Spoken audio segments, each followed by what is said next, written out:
यहाँ छत्रपति संभाजी नगर में हम आए हैं, उसके बाद हम अभी नांदेड़ जाने वाले हैं, फिर वहाँ से नागपुर। पिछले हफ्ते में या 10 दिन पहले अगर आपने देखा होगा तो कई सारे डेथ्स की न्यूज़ मीडिया के थ्रू आई पूरे महाराष्ट्र में और देश को जिसने हिला के रखा है। फिर न्यूनेटल डेथ्स हो और काफ़ी सारे डेथ्स के आंकड़े जो है लगभग कहीं 40 कहीं 30 ऐसे एक ही दिन में 24 घंटों में ये डेथ्स कैसी हुई, इस पे सारी देश ने देखा होगा कि एक शॉक भी बैठा हुआ है कि ये कैसे हो सकता है। काफ़ी सारी राजनीति होती रहती है, लेकिन जो हमारे पास हेल्थ डिपार्टमेंट है और मेडिकल एजुकेशन डिपार्टमेंट है, ये दोनों में क्या तफावत है, क्या दूरियां हैं जो हमें मिटानी ज़रूरी है। हम भी शायद आते तो आंदोलन कर सकते थे, इसमें राजनीति ला सकते थे, लेकिन इसमें अगर आपने देखा होगा तो सरकार कहीं नहीं दिख रही है, ना कोई जिम्मेदारी लेने की कोशिश करी है। तो हमने ये सोचा कि हम तो विपक्ष है, विपक्ष में बिठाया गया है गद्दारों ने, तो हमारा ये काम बनता है, हमारा ये फर्ज बनता है कि हम आके डीन्स से बातचीत करें, मुलाकात करें, डॉक्टर से बातचीत करें और जो सही में जो इसके पीछे कारण है वो समझे और जनता के सामने लाए। कई जगहों पे हमने ये देखा है कि जो सारे दवाइयाँ हैं उनका सप्लाई हुआ नहीं है।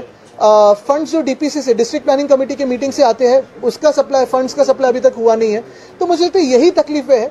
अगर मंत्री महोदय को इसमें दिलचस्पी ना हो तो हम तो जनता की आवाज़ और जनता की बात करते रहेंगे और यहाँ इसलिए आए। मुझे लगता है सबसे पहली बात तो हमारी सरकार के टाइम पे जो कोविड की बात चली थी, आपको याद होगा कि सारे डीन्स और सारे डॉक्टर्स को हमने साथ में लेकर काम किया। सारे जो एडमिनिस्ट्रेटिव डिसीजंस थे, फिर वो लॉकडाउन के हो, ओपनिंग अप के हो, उसमें भी डॉक्टर्स को साथ में लेकर काम किया था, क्योंकि ये जागतिक महामारी थी, दुनिया भर में पैंडेमिक था। हम सत्य कहते रहे और सत्य के साथ में रहे। अगर आपने देखा होगा जहां भी कमतरताएं थी हमने जिम्मेदारी ली और वो उस कमतरता को कम करने की कोशिश की। वहां मेडिसिन का सप्लाई हो या एडमिनिस्ट्रेटिव रिफॉर्म्स हो, लाने की कोशिश की। स्वयं मुख्यमंत्री महोदय तत्कालीन जो थे उद्धव साहब ठाकरे, उन्होंने भी डीन्स के साथ काफ़ी सारी ऑनलाइन कॉन्फ्रेंसेस की और उसी में हमने उसका मार्ग निकालने की कोशिश की कि ये जो बातें रहती है ये फ्लक्चुएटिंग रहती है। कभी पेशेंट्स की संख्या बढ़ती है, कभी कम होती है।